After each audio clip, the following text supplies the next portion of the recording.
All right, hello and welcome everybody. Doug here with the LincolnList.com. I want to welcome you to this week's whiteboard lesson where the topic of conversation will be, how do you stop leaving money on the table, right? You know what I'm talking about. You get into this trade, you struggle with it for a little while, or you get impatient and you cut it, and then seconds later or minutes later, that thing could have turned out to be a potential winner, monster winner, and you leave all this money on the table and you're frustrated and you're upset and you're spending that imaginary coulda, shoulda, woulda money. So what do we need to do as traders, because we all go through this? How do we maximize our trades on a per trade basis so we can make as much as we possibly can? So I'm going to shed some light during this whiteboard video, give you a few tips that I've used over the year to help me at least be more patient with my trades and see if that can help you make a little bit of money and translate into success for you. Now, one of the things that we teach at the Lincoln List, which I've already done a lesson on, and I'm just going to give you a brief overview here real quick. If you want the lesson, send me an email, support@thelincolnlist.com. But one of the fundamentals that we teach is there's three components that you need to make a trade work. And those three components are idea, execution, and of course, management. Again, if you want this lesson, just send it to me. I've done a full detailed lesson on this. But just an overview, what this means is that when you make a trade, the first thing, of course, you need is an idea. You have to come up with a reason why you took it, whether it was a guess, you took a tip from a neighbor, you threw a dart, fundamental analysis, technical analysis, something generates this idea that makes you want to take this trade. Once that's been established, the second part of your trade, of course, is executing according to your game plan, getting in at the right price, no chasing, etc. Now, the third portion, which is what we're going to talk about, which isolates the problem of people prematurely evacuating their trades, is management. Because you're in the stock market trading business and you have all these variables thrown at you, you've got news stories, you've got all these things that can impact the market. If you want to be successful, you have to be a good trade manager. Management is also a code word for emotions. And when you find yourself taking quick gains or not allowing your trades to manifest into what you thought they should be, that is an emotional problem. And I'll give you a few examples of what I mean by emotions. A lot of times this happens to the trader who has experienced several losses in a row. Like you've gone through this really poor time, you've 6, 7, 8 losses in a row. Finally, you nail this trade and you're like, thank God, I'm making bank. You get 10, 15 cents and you just take the money because you just want to end that losing streak. So you snatch that money and then you realize that was the one. That trade was the one. I should have kept that trade. A lot of times this happens, emotions, is frustration with the trade. You get into a trade and you expected it to work in a certain period of time. And it doesn't, and you're sitting there and it's chopping back and forth and you don't know what to do. You spend most of your time in the red or underwater on the trade, and then finally it starts to work out for you. You get green, but you're so pissed and you're so frustrated and tired of managing this thing, you just give up on it and you take the gain. Then you come back like 30 seconds later and you're like, damn, I should have held that thing shooting through the roof now. Right? So you know what I'm talking about. Also, emotions can be swayed by media decisions, social media, TV media, where you get into a trade, you're very confident in the analysis or the research that you've done, but then you let someone or something or some entity talk you out of the trade. So understand, if you're not letting these trades work for you, this is an emotional problem and we need to take the right kind of steps to cure the emotional behavior. So starting with step number 1, what has to be done here is the start. Now what I mean, very entry to this trade has to be as good as it can be. If you see what I wrote up here, this is why we teach it: idea, execution, and management. You must have the right execution into your trades. So for example, if you chase a trade, like you say, I'm going to get into it here, you chase the trade. Or you're waiting for it to reach a certain price, you get in too early, you get in too late. If you don't get the right entry, or you're never going to be perfect, let me kind of rephrase that.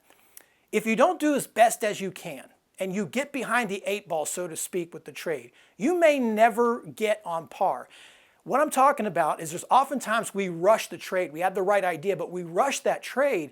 And if you rush your trades, you'll be more likely to be stopped out on your trade, and you'll be more likely to take profits too soon on a trade if it works. So that very entry point into that trade is paramount to the overall success of that trade.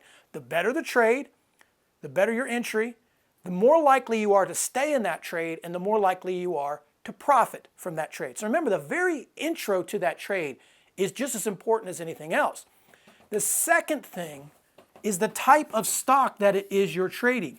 Surprisingly, traders do not pay attention to the type of stock that they're trading. And what I mean by that is, for example, if you trading a stock, let's say it's General Electric. If you get a 50 to 80 cent move on General Electric, that's like a monster move for that stock.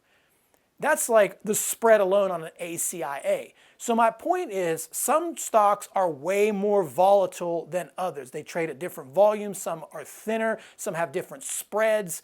That whole gamut. So the stock itself sometimes goes a long way into this emotional process, because not every stock is created equal. So you need to know going in to every stock the risk, the parameters of how the behavior of how that stock trades. And regardless of the setup, sometimes if the setup is perfect, the stock itself is not perfect. So you can see right now, just before you even think about exiting trades, that the very entry of these, the knowledge and the patience that you show before you enter sometimes makes all the difference when it comes to the exit. So these first two are very important. They deal with the entry. You want to make sure you do the best as possible, and you want to make sure that you're focusing on the type of stock that you trade.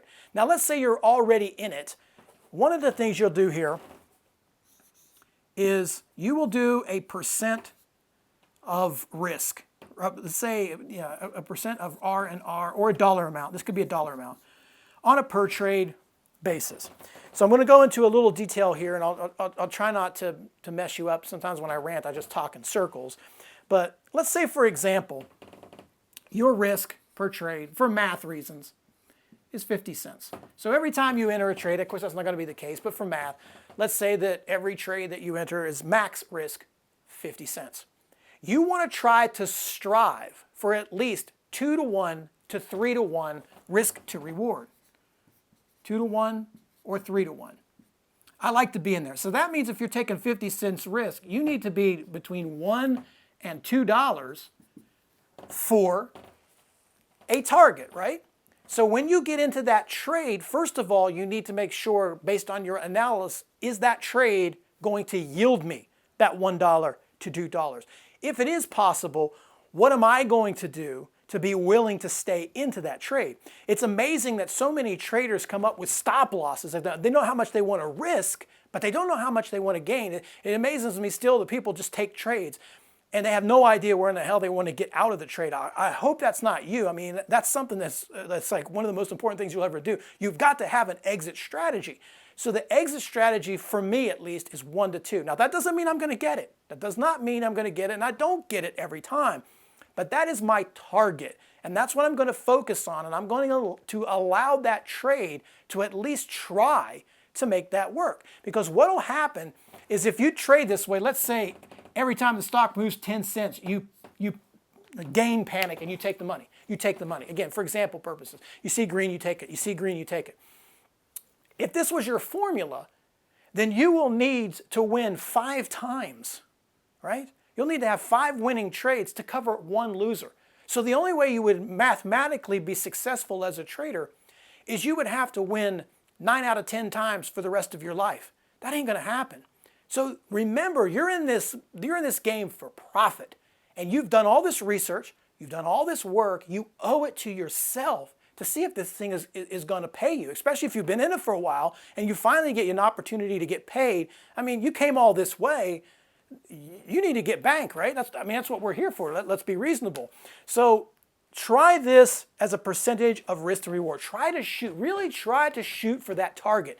If some of you really can't stomach this, you get nervous in your early days, try using the thing called the OCO.